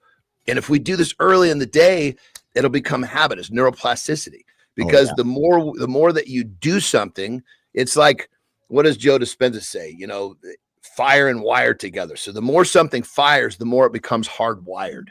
Yes. And pretty soon they get up and they have a couple habit stacks. They're like, God, I want some more of that. And they're looking for their own shit. Oh, I love it. I got to have a Steakhouse for here in a quick second here, brother. I got some comments I want to get to. Fit Presenter coming in with, when I wrestled in high school, the top weight class was 250 and very few people weighed that much.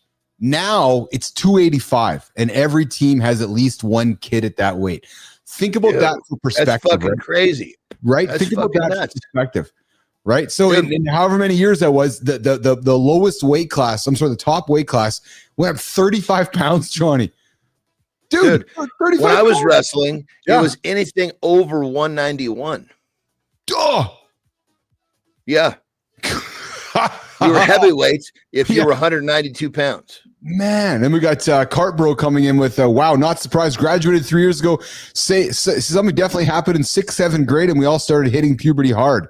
I'm telling you. You know, I've never seen so many fucking preteens with beards. I know, right? It's so true. And then we got Cartbro coming back with Fit Presenter. Yeah, bro, my football city league was 160 weight requirement to play against 12 8th graders. Jesus, 160 pound 8th graders. I barely made weight as a 9th grader. There's absolutely no weight restrictions now. That's hey, what's your opinion on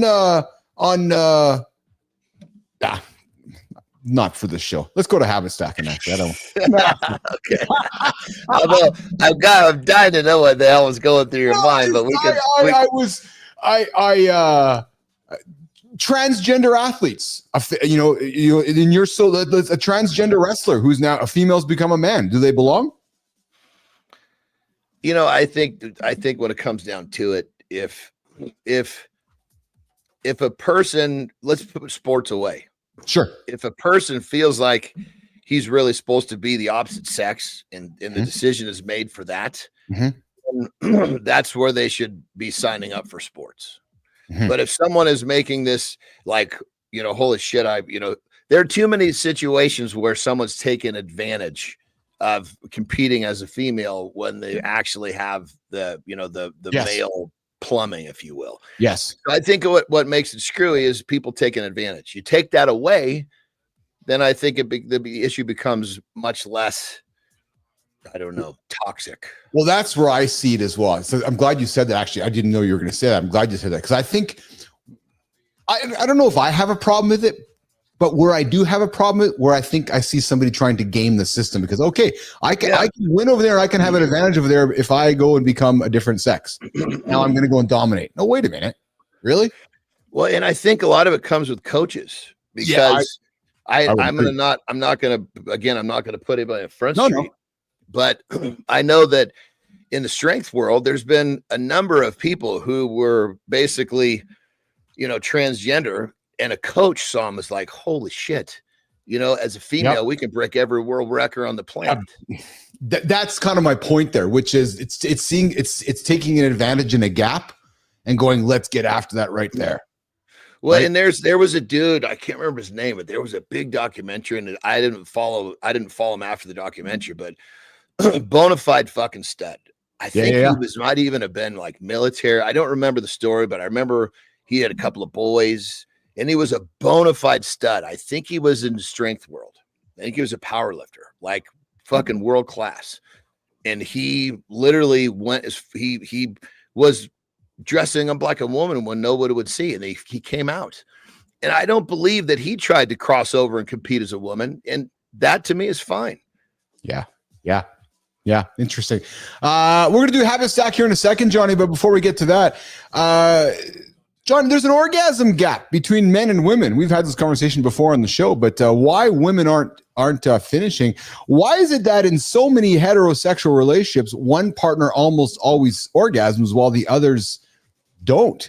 Today, I want to dig into the orgasm gap, a persistent and telling disparity in sexual satisfaction. It's not about biology, but about priorities. Recently, the University of New York reveals that in heterosexual encounters, men climax 90% of the time, Johnny, while women hit the mark only about half as often. Let's expose that. 100%. I mean, there's a lot to this. There's a whole lot to this. I know there is. Different set of, they're two different creatures. Yes. That's why I'm going to offer some tips on how to help a woman orgasm with the fingers, but go ahead.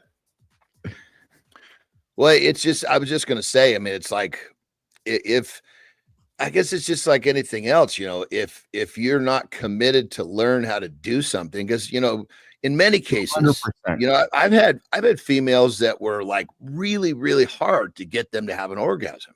Like, holy shit, I didn't fucking work my ass off to get this job done. Yeah. But to me, if I wasn't getting my job done, I just didn't feel right about it. Yes. And other dudes, they quit and they give up too easy. And I think the way you do one thing is the way you do everything. The study tracked almost 600 sexual encounters, so not a lot, but over 600 of them. Men orgasmed in 90% of the cases, women only 54.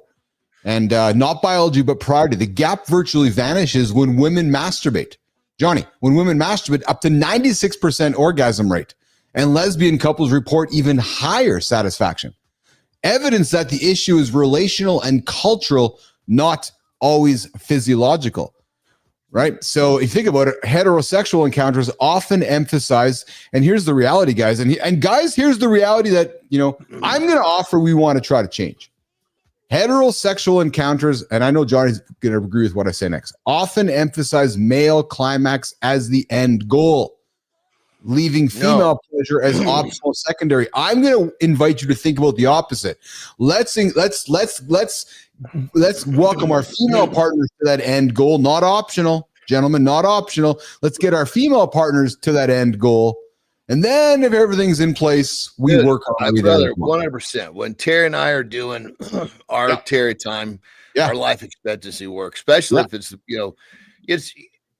she knows what my bedtime is. So when we start, it has a lot to do with how long we're going to do it. Right. And the bottom line is this: if we're going to have a longer session, there's a good chance that I won't actually finish, because at a certain point, it's just the sensitivity goes away. But that's not really in the end. That's really not what it's about. It's about the experience. And when you put your partner in a position where it's more important that they finish, and both partners, like she doesn't like it when I don't finish. She's like, that bothers her. And I get it, Sure. Because she wants for me what I want for her. So I think that's the piece that's missing. Bingo. And I'm thankful that you shared that. I think we all go through those things, right? And what I say to that is that the reality around that is that it's about communicating, right? If we're openly discussing, and Terry gets maybe her feelings when you don't finish, or Lauren or myself, or however that works. But the reality, you know what she does? She doesn't get her feelings hurt. The next day, she's like, "Hey, let's have you finish the job real quick." There you go. Right. And many times it'll just be like right before my nap, "Hey, yesterday didn't finish. Let's have you finish before you go to sleep." Yeah. And she's happy to enjoy letting me finish, knowing that it's just, this is what it's about. Because I totally get it. Having me finish makes her feel good, kind of like having her finish makes me feel good. So guys, let's decenter the male orgasm. Perhaps we want to reframe the narrative. And an encounter isn't over just because one partner finishes. And John's talking about that, right? But I got to think also too, brother, there's a lot of dudes, and God knows I remember when I was learning to get control of this shit. Yeah. You don't fucking choose to fucking nut too quickly. It just happens. You know what? I'm glad you said that, guys. We don't. It's just like, oh my God, dude. I'm gonna wake up today. I'm gonna be a dick to John today. No, maybe something's going on, which is making my mood that way, right? So, dude, I can remember a few times I'm like, God damn it. This thing's going flaccid here in a second, and I'm gonna have to tell her it's over. Yes. Fuck. I'm like, God damn it. Like, fuck. This was so not in my mind. This played out a lot differently. Yes. We got Rem Lazar. I wasn't sure at first, but I'm all for guys talking about making women come. It's a true story. Listen, Rem, you are not going to find conversations like you're going to find on Mornings in Lab with Keith and John. We talk about everything. We talk about the conversation no other guys want to have, because Keith and John do the shit that most, actually probably Johnny, no other men do. That's what we do here on the show. I just had this fucking deja vu, dude. And it was in college, right? Yeah. And we basically, this situation played out, right? And of course I stopped because the fucking thing folds over. It won't stay in there. And she looks up at me and she goes, "Are you finished?" And I was like, oh, that was like the most painful fucking thing I could have heard, right? Because clearly she was like, fuck, I'm just getting started here, And that's a fucking shot to the ego for a male. So I just think that I think that this percentage has probably got a lot to do with dudes that are doing it accidentally. You want to talk about a bruise to the ego? I remember I was a young man. I was in a situation and the young lady says to me, "Oh, is that a pile of kittens down there?" Oh, Jesus. I was like, what the hell is that? Well, dude, but see, then what you realize real quickly, okay, this doesn't got to happen but a few times. So, dudes, if this is you, fucking empty the clip. Yeah, well, you're going on a fucking date. Dinner's over. You're not going to a movie. It's time to go fucking get in the bathroom and fucking hammer one out real quick. Because then a few hours later, when the shit goes down, you're going to have a lot more control. That's it. And Good Time comes in with the comment, empty the clip. Exactly. And Jason Brophy, I love you, brother. Women love that foreplay. That's a major part. Hey, so do I. Yes. So do I. I'm going to be the first person. I'll be the first man. I love foreplay too. I'm a huge fan of foreplay. Do I love quickies? Yeah, but I love foreplay. I really enjoy, because Johnny, I love the intimacy of it. I love the build up, the intimacy, the touching. That's all. I love that. And Brophy says women are better at double clicking that mouse for sure. And then Fit Presenter comes in and says the Quran requires. I did not know this. The Quran requires to women to climax first. Is that true? The what? Is that the a place? The Quran, like as in is it the Quran or the Koran? The Koran. They're like the. Is it like a belief? Yeah. Good for that. That's fucking good news, man. Yeah, I did not know that. And then we got Jason Brophy coming in with, I was hooking up with a girl when I was just getting into it, and she laughed at me. I think I was digging for gold more than trying to please her. Well, here's another little fucking tip, dudes. Here's a tip that actually works pretty. I love you for sharing that. That's good shit. Here's another one though. If you get to that position and you're like, fuck, kiss it back. Oh, because if you start fucking kissing, it brings that, it'll kiss it back. Yes. It'll come back. You just got to fucking kiss. So if you really fucking slick, you can accidentally fucking drop a nut, shift gears, go down on her, kiss it back. Kiss it back. That's it. Kissing it back. Amongst my buddies, right? My buddies, we would always talk about this shit, right? And then one day it was like, I can't remember how it worked out, but my roommate ended up not having some ass. So of course he's listening at the fucking door, right? And he's like, the next morning we were always laughing. He's like, dude, I almost blew it, man. I was sitting at the door and I hear her say, I'm not that flexible. And he said he just about fucking lost his shit. And he goes, and then a couple minutes later, I hear you just kissing up a storm. I hear you trying to kiss it back. So he even knew the terminology. Like, oh my God. Oh, just kiss it back. Just kiss it back. So clearly I put her in a position that was too much for me to handle. I lost my shit. And fucking had to kiss it back. Just kissing it back. Just kissing it back. Hey, you're hanging out with Keith and John here on Mornings in the Lab with Keith and Friends, the only morning show, guys, to help you get your ass out of bed here, 8 o'clock Eastern time, right here on YouTube, LinkedIn, X, and so forth. Johnny, that Manus agent that I was telling you about a couple days ago, and I know I was sending some links yesterday, dude. I had it doing some research for us yesterday. Man, I had it researching all like the competition. Dude, I was gonna say I fuck with that thing a little bit yesterday. Yeah, it's solid, man. It's solid. What I did was I told it. I said, hey, this is who I am. Yeah. I want you to go. I made sure I had the proper spelling. I said, I want you to go and learn about me. Dude, that fucking thing it was probably out there for 20 minutes fucking figuring out who I was. I have yet to, then I asked it, I said, okay, I gave it a task. I have yet to, what I was surprised is that it actually took longer than chat, but I think it's probably because it's doing things in a much deeper regard. Oh, it's doing some incredible stuff. I had it doing some work for me last night, like researching all of our, like all the competition, like here, like in the morning, like kind of like who be morning show competition or keywords for our show.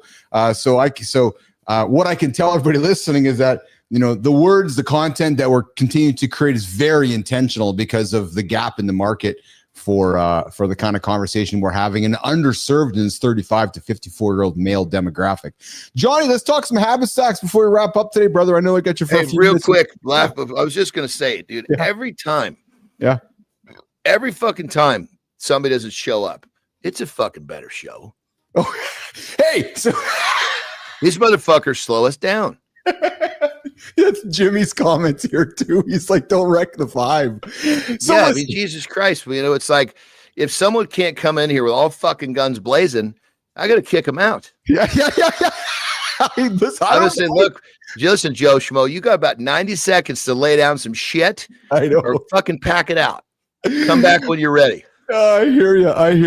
Listen, you know as well as I do, and I love having fun with this. Our guests are strategic. There's strategic reasons for them. But hey, we got good time coming in with always rub one out is the best advice for young me. Yeah, I'm having my. That's exactly. And then I'm having my son set me up with it this weekend, boys. Yes, good time. Get after it, man. Get into the. Hey, good time. If you want, drop me a note. I'll get you access to Manus. I'd love to get it. So then I get some credits on my account, because if I pass it on to others, I get some free credits along the way. But I'll tell you, brother, Johnny, I'll tell you something, man. So I'm paying for the pro version of Manus. Okay, it's 200. Hold on, did I do it in a way where I got you credit then? Yeah, you did. Yeah. Okay, because I didn't. There was no. It didn't ask me. It must have known that it came from you. I gave you the link. You clicked it. I got some credits, which is awesome. But then I went to. You gave me the App Store link, so I went and pulled the app down. That still gave you credit. Okay, good. 100%. Yeah, and the good news is though that I'm paying for the pro version of it. It's $200 a month. But dude, no shit. So that's. I have the pro version too. No.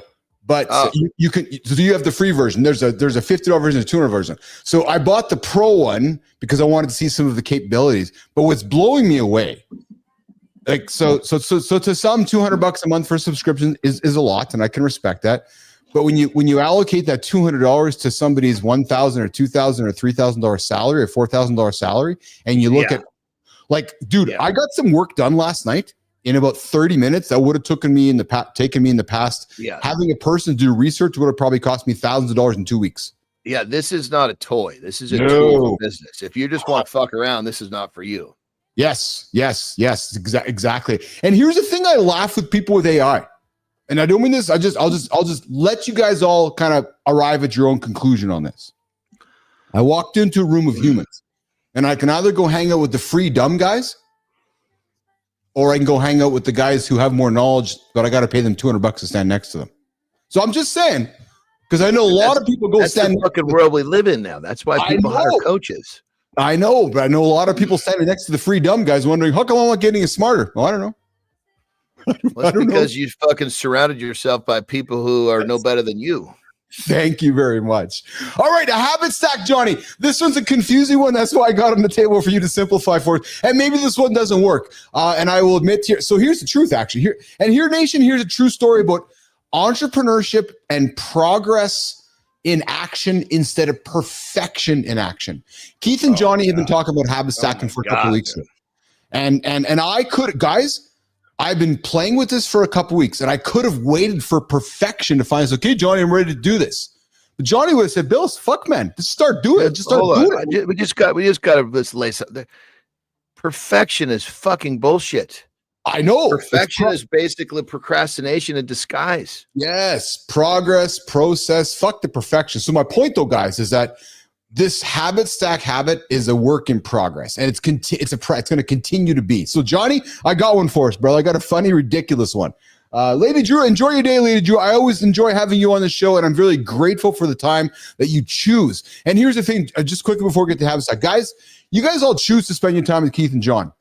And I know I speak on behalf of John. I'm really grateful for that, because you guys could choose to spend your time elsewhere, but you choose to get up, you choose to log into the channel, you choose to contribute, and I'm extremely grateful, and I know John's extremely grateful for that as well, so thank you. But Johnny, habit stacking, man. You drive to a parking lot, instead of getting in your car and rushing to your next spot, maybe we want to invite somebody to park and do a deep breathe for 15 or 30 seconds and just slow down. Thoughts? So the trigger is a parking lot and park. Instead of getting up and getting out of the car and going, it's this whole idea of park, slow down, breathe for 30 seconds or a minute, and then go. I'd like that, but here's the reason I want to make a change to that. Yeah, please. Because usually someone that's getting out of the gate with some sort of a habit stack, they're going to be better with an action. Okay.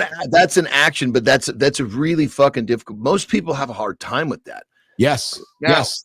I think the idea would be when you get to a parking lot, park out at the fucking as far away as you can. Yes. And walk into your spot. And during that time, A, you're getting some blood flow. And B, you can, if you have the wherewithal, you can also do what you're talking about. But at very least, we're getting some blood flow.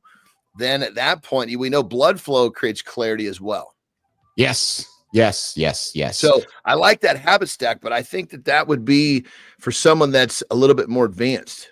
That's fair. So if you're a little more advanced, here's a 2-step habit stack as we continue to work the self through, right? Drive to your parking lot today, park, do a breath, and then get up and get going. If you're really more advanced, go park far away, walk further, get some blood flow going. And then, hey, Johnny, when you get to the building, don't choose the fucking escalator. Take the stairs. Yeah, there we go. Just saying. We should think about some sort of a habit stack, because like the car's a great one because people are getting in their car early. Mm-hmm. What do we have them to? That's a trigger. Getting in the car before you get in the car, after you brush your teeth, after you take a piss, after you take a dump. There's so many, we've already done one with coffee, I believe, correct? Yes. Yeah, we have 100%. Yeah. Brewing your coffee. Yeah. I like the car one, right? Open the door, sit in your chair, sit in the car seat, then do something. Yeah. Or how about, fucking 15 body weight squats before you get in there. Yeah.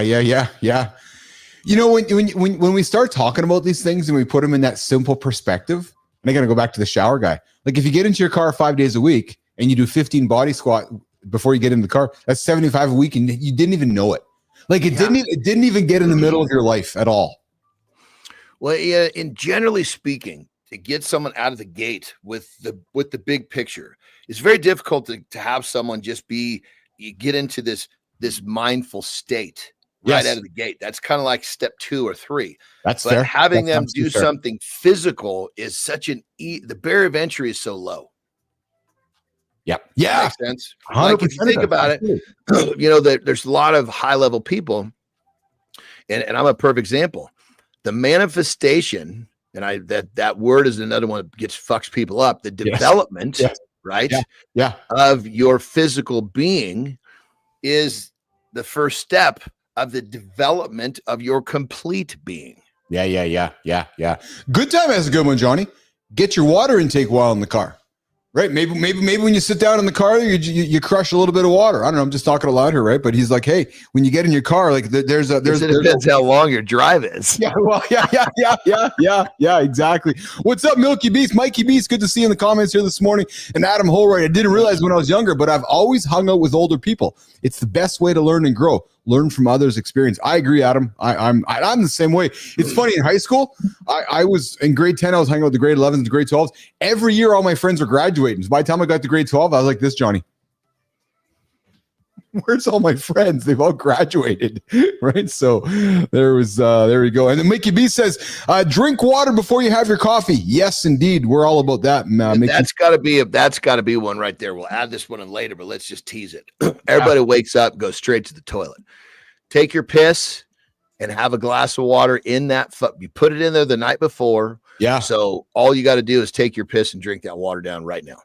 Yeah. That might be the best fucking single habit stack that we can give, because it's going to start rehydrating your brain, which is going to fucking make you sharper, which is going to help you make better decisions. It's funny to hear you say it, because we didn't get to habit stack yesterday. That was yesterday's habit stack. Go for a piss. Well, there we go. Let's just put it in. So we missed one. Now we got a double date today. That's what it was, which was once you go to the bathroom and it was basically when you go to the bathroom to dehydrate yourself, rehydrate yourself. So go in and let it out and bring it back in. Go for a piss and drink water. So it's like going in and going out, right? Every time I get up at night to pee. Yeah, brother. Every time I get up at night to pee, I got one of these things. Yeah. In my bathroom, and it's full. Because usually I'll up drinking it down to, probably here. I'll just take a swig as I'm walking back from the bathroom. Yes. But then in the morning, I wake up and that sucker, I just start going at it. Yeah. Adam Hoyt, and look at me now, hanging out with you guys. Yes, Adam, and dude, you heard me say earlier, I'm really appreciative. Adam, you have been a massive supporter of our show. You're here every single day, and you're helping us pay the bills. Wait a minute. Thanks, Adam, for hanging out with us every single day. All right, well, listen, it's bottom of the hour. I know you got to rock and roll, and I got to get to the community corner, start working the show down. What do you got going on today, brother? What do you got going on the weekend loop in the John Anderson world? Well, I'm actually today. I'm kind of fucking breaking my rules a little bit today. I shouldn't say breaking the rules. I'm testing. So I've been doing the every other day training. Yeah, right? Yeah, and it's been fucking great. Yeah, right? But I'm gonna test today. I trained yesterday. I'm gonna train again today. Right. So I want to see if there's some sort of a toggle between, can I do 2 on 1 off? I've done that in the past, right? But I'm wondering if I can do like a 2 on 1 off, then a 1 on 1 off. So I'm bringing a 2 in.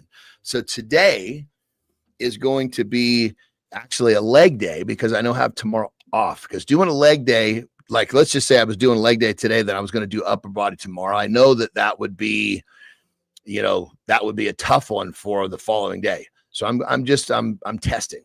Nice. I shouldn't say break my rules. I'm testing. I love that you said testing, because as I was doing some work with Manus last night, and it's helping us get organized strategically with a bunch of stuff. I had it research all of like competitors and kind of the idea of mornings and then where we sit with our content and our pillars. And it gave me a bunch of great stuff that we're going to keep working into the show. But one of the things that it highly encouraged us to keep leaning into, John, based on the landscape, is this whole idea. You come into the lab with us, we test ideas and we test concepts, and you do that, which is great, right? So it's the lab. I don't fail, I learn. I know. Yes. We're not losing, we're learning. Yes. Yeah. But here's the thing. People are more afraid of failure than they are fucking losing. Oh, I know. 100%. Bro, failure. Sorry, bro. No, I said Brophy says have a great meal on weekend. Yeah, it's actually it's funny because it's meal on weekend and I don't this doesn't matter to me. It's just another 3 days. It's just 2 days attached to the other 5. That's it. All right, pal. Well, listen, you get after it. I'm gonna do the community corner with Jimmy, and I got a full day here today, and then I got a big party tonight. A lot of folks coming over and having a big bash here, so we're gonna have some fun, take some pictures, and share them with you guys. Let's go, brother. All right, pal. You got it. Have a great day. Awesome. Have a good loop. You too, pal. Good to talk to you. Had a great day. Had a good show. Give your beautiful lady a hug for me, please. I will for sure. I promise. Say happy birthday. 100%, brother. Take care. Take care, pal. All right, good. All right, Jimmy, Johnny's gonna get out of here. We're gonna keep it going here. Gonna reset here. Bottom of hour 2 here. Mornings in the Live with Keith and friends. Good time. They call it learning, not knowing. Good time. That's good. They call it learning, not knowing for a reason. Jimmy, I like that. That's pretty good. Mickey Beast. I guess it's not Mickey. It's Mikey Beast. Yeah, Mickey. Hey, Mikey Beast. What's going on, Mikey Beast? Yeah. Okay, Jim, it's time to get to the community corner. And then we're going to finish the community corner with the creator spotlight. And I'm doing this segment of the show with my new opener, if I can get the buttons going on here. That sounds like this. Ooh, baby. Guys, you ever feel like the best conversations are happening all around you? But you just need someone to point them out. Like all my friends who are building Lego. Oh, I didn't. Melissa, I didn't say that, did I? Melissa, are we here to talk about Lego today? No, we're not going to talk about Lego today on the community corner. No, that's a different conversation for a different day.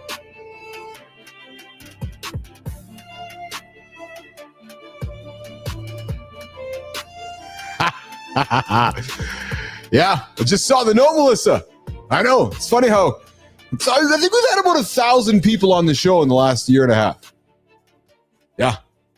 And Jimmy, I love it how 99.99999% can figure it out. And the 1% that can't blame everything but themselves. I'm just saying. No, it's not you. It's never you. No, it's never you. No, it's the system. It didn't work. The instructions weren't clear. I didn't know how to do it. Oh, Jimmy, kindness? No, fuck that. I'm giving everybody instructions. 10 people, 9.5 make it work. 1 can't. Oh, it must be me. Fuck. No, I don't think so. Hey, when Johnny leaves, I got to bring a little bit of attitude out. Welcome to the Community Corner. Today, we're connecting LinkedIn and Substack in the Community Corner here on the show. Let's dive into the stories that made us think, made us feel, and made us want to speak up. And I got to tell you, they might include some Lego. It's true, good time. It's not me, it's you. First up, Alfie Brown. Yes, Alfie Brown lit a fire on LinkedIn with this gem. Jimmy, let's bring this up, man. You've built the business. Now let people bloody hear about it.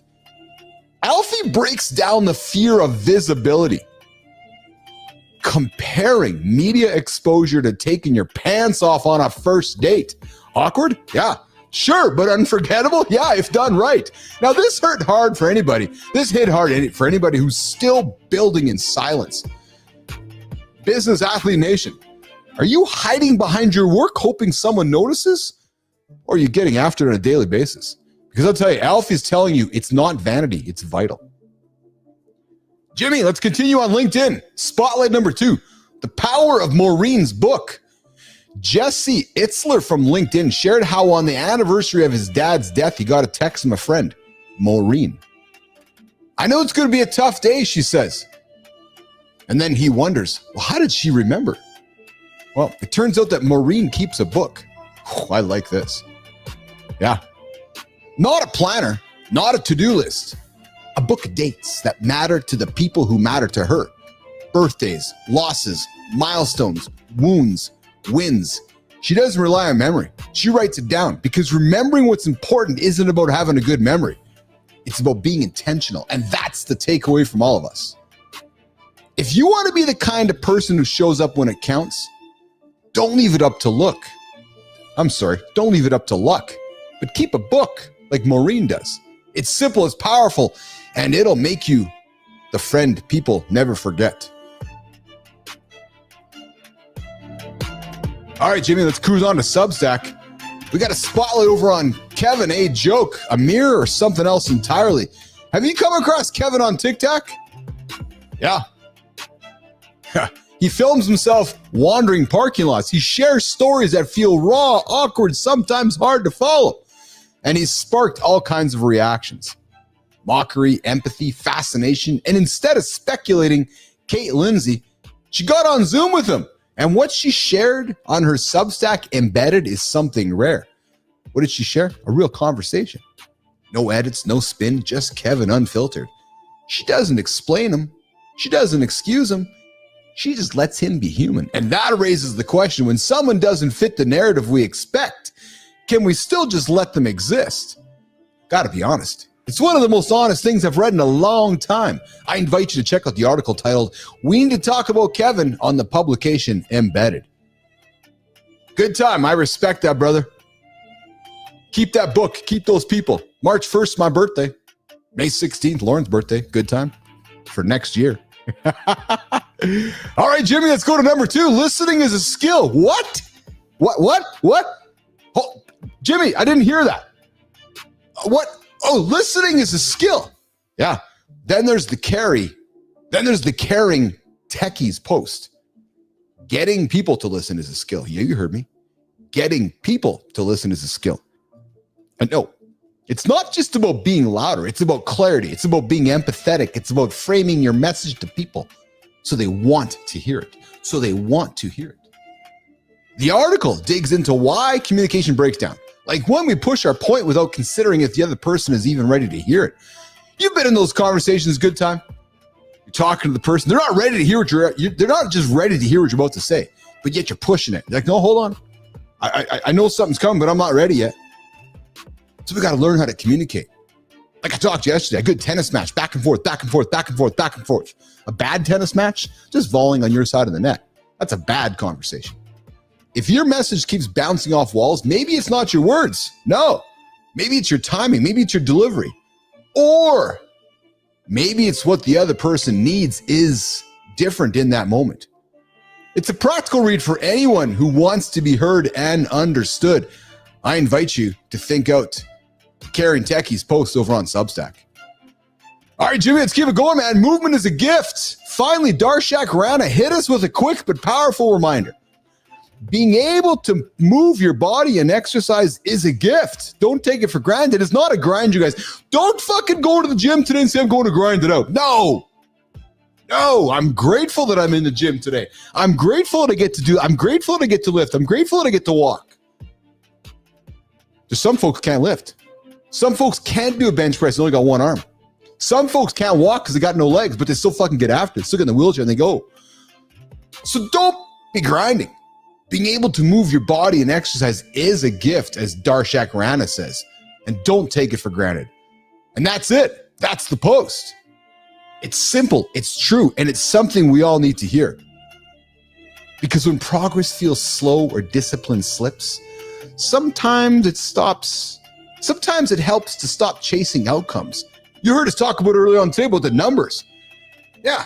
Do I love the fact that 1,000 people showed up for today's show? Sure I do. But is it my measurement? Is it the reason? No. So be grateful. Be grateful you can move at all. It was a really small post, but it was a big perspective shift. So I invite you to consider it. So, out of all these posts, what spoke to you today? Let me know. Jump into the comments over on YouTube, X, or LinkedIn. I want to hear from you guys. I want to build this community conversation into more about you and all of you. And if you want to be featured in the community corner, I invite you to tag our content. Tag your content. Tag us at Mornings in the Lab, at Keith Billis. See what's shaking, brother? Let us know. Let us know you want to have some attention. Maybe we'll get you on the show. Listen, there's 3 ways you can get on the show. 3 ways, Jimmy. 3 motherfucking ways you can get on the show. Number 1, we find you, we invite you. Yeah. Number 2, you apply. And number 3, you pay. Yeah, that's a true story. You want to be on our show, you fucking pay us. Nobody has yet, but maybe. This has been the Community Corner, connecting LinkedIn and Substack daily on Mornings in the Lab with Keith and friends. Like I said, if you want to be featured, you guys, follow us on LinkedIn, follow us on Substack, and tag us in your next post. All right, let's keep it going, guys. Let's keep it going. Yeah, good time. I'm with you, man. Disappointed in people that talk at us. True story there. All right, Jimmy, I'm starting in LinkedIn. Man.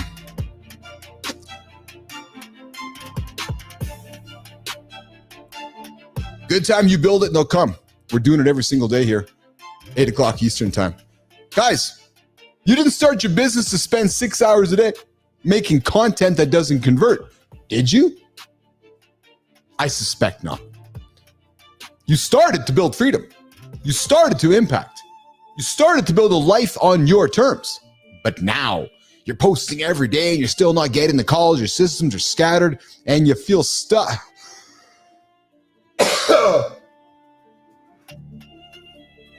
Woo! Voice gave out there, Jimmy. That's a week of talking, man. Your systems are scattered and you feel stuck inside a mission. A mission, yeah. How about a machine? A machine you built yourself. But here's the truth, you guys. Here is the motherfucking truth. It's not a work ethic problem. It's a systems problem, and that's where this next creator comes in.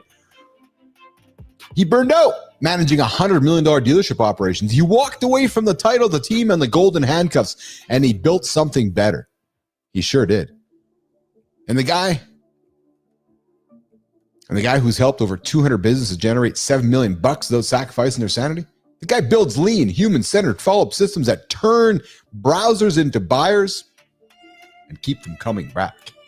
He's proof, Jimmy, that I'm losing my voice, that you don't need more platforms of pressure, that you need a system that works while you sleep. Like Manus. Hey, I love Manus. Manus, you guys want access to Manus? Let me know. Yeah, you need a system that works while you sleep and frees you to focus on the parts of the business that you actually love. If you're tired of content that doesn't convert and systems that drain, I invite you to follow Jonathan Plum.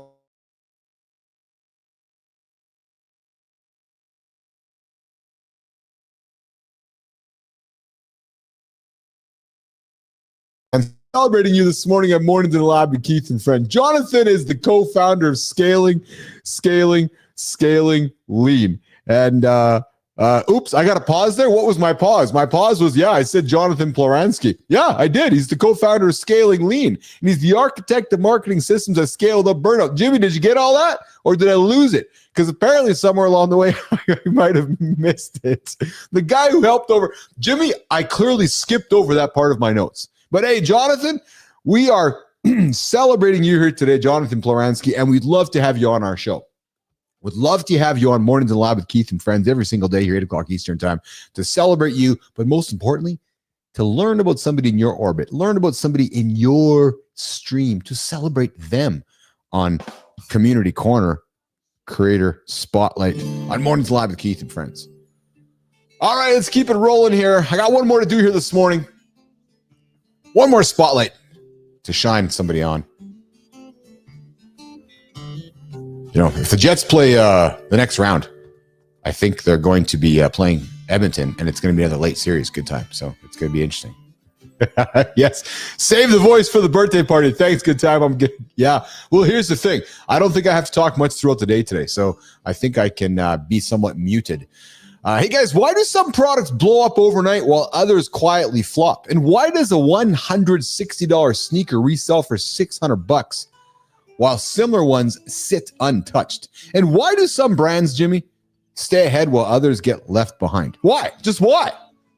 If you've ever wondered that, have you? Well, the creator that I'm introducing you today has all the answers. Their name is Marcel Melzig. What's going on, Marcel, over on Substack, spending over 15 years inside the global fashion ecosystem, working in corporate strategy, marketplaces, and resale. Yes, he has. And he now writes The Market Pulse, a Substack that breaks down what's actually happening in fashion, luxury, and sportswear. Yeah, Marcel Melzig, true story. He connects the dots between product strategy, resale shifts, and consumer behavior. He breaks down what's working, what's changing, and why it matters for people building in the space. Every post is direct, every post is practical, and every post is backed by experience. If you work in fashion, e-commerce, resale, or just care about how brand strategy actually works, I invite you, follow Marcel and start reading Market Pulse. And Marcus, here's what's going to happen, brother. Jimmy, is it Marcus or Marcel? It's Marcel. Marcel, here's what we want to do, brother. I want to have you on the show, and I want to call you by the proper name. Yeah, true fucking story, man. Come on my show. I'm going to give you the Community Corner Creator Spotlight so you can shine the light on somebody in your world, and we can celebrate somebody for you on the daily Creator Spotlight right here on Mornings in the Lab with Keith and Friends on the Community Corner. Chetan Rayo, don't let me know. I don't know what you're talking about, Chetan. Welcome to the show. I'm your host, I'm Keith Billis, just stumbling through my words here today on the Friday of the Loop. Jimmy, I think I need a couple days to reset my vocabulary. Yeah, I think so. Chetan, where are you joining us from here today? And hey, you know what? I'm going to pull a page out of producer Jimmy's books. We know there's a ton of you guys out there in the communities, in the comments, chatting away and engaging in the show, but sometimes you guys don't come out until the end. So hey, I'm inviting you to come out and say hi right now. Oh, Lady Joyce, your comments there. I appreciate your wife for assisting you to deliver. Yeah, absolutely. 100%. Yep. What do we got here? We got the TL experience over on Twitch. Let's see the TL. Jimmy, we actually got some folks over on Twitch here today, which is awesome. I sometimes forget that we stream on Twitch, guys, too. But we stream on Twitch, we stream on YouTube, LinkedIn, X, and now we are streaming full-time over on Substack as well. Okay, well, big stretch. Let's have a look at the show, Jimmy. Let's have a quick look back at the show and just do a little recap of what's happened here today on the show. We kicked off our discussion today, guys. We got into some chats about why morning people might be winning at life. We know that. Guys, get up, get after it. Morning people win at life. And why your drive to exercise drops after 49. It might not just be you. There might be some science behind it, guys. That's why. That's why we want good discipline, good habits. so that when we do get to 49 and 50, we got those habits, we got that discipline in place where you're not going to succumb to the lack of motivation that happens when your brain's like, oh, you're 49, it's time to start being less motivated. No. I'm going to beat you on that one. Yeah. We got into the big, deep topic today, which was, guys, I spent some time going meat-free. I didn't like it. Nope, didn't like it. No, I dug into more of a vegetarian, vegan, more of a less meat diet. Didn't like it. I ate the fake meat for a while. Talked about that. I had some great conversation around that. We talked about a Marine veteran that started his day with too much pre-workout caffeine and supplements. It almost killed him. What was the key message there? Guys, know what you're drinking. Know about your pre-workout stuff. Just know what you're doing. We got into a conversation as well about why ultra-processed foods are speeding up children's puberty. Next time you go to a schoolyard or go to a mall or go into public, look at all the overweight, obese kids and ask yourself, what the hell's going on? Yep, true story. Puberty's getting faster, guys, because we're eating too much processed crap. We talked habit stacking. We leaned into what we missed yesterday. We leaned into that as well. Guys, if you're going to go for a piss or go for a dump, when you get rid of some water, crush some more water. Going out, coming back in. So that's the habit stack yesterday. And then today's habit stack was all about when you're parking your car, maybe you want to do something. Park further away, get walking, maybe get in your car and have some water. And then we finished our conversation today with why women aren't finishing. The truth about the orgasm gap where men just getting it done 99% of the time. Women getting it done not even 50% of the time, unfortunately. So guys, let's just reestablish our priorities to make sure we're focusing on the lovely ladies in our life. And then we finished it up with the community corner conversation. Not about Lego today. No, it was about a bunch of other things here today on the show that was nothing to do with Lego. A little hidden joke there, Jimmy. Yeah, true story. All right, and then we also celebrated Jonathan Ploransky, and we celebrated Marcel Melzig. Okay. Well, Jimothy, is it time to get the hell out of here, man, or what? What do you think? Is it time to say goodbye to our lovely friends over in the Mornings in Lab community? Is it time to reset for the weekend? Is it time to get out of here, get to work, and get back at it on Monday? Jimmy, what do we got on Monday, man? Can we do more topics? No, Jimmy, we can't do more topics. No, we're done with our topics for today, brother. Jimmy's like, yeah, let's keep going, man. What do we got on Monday? On Monday's show, we are talking about, this is a true one. Well, they're all fucking true, but this one here, I stopped checking email constantly.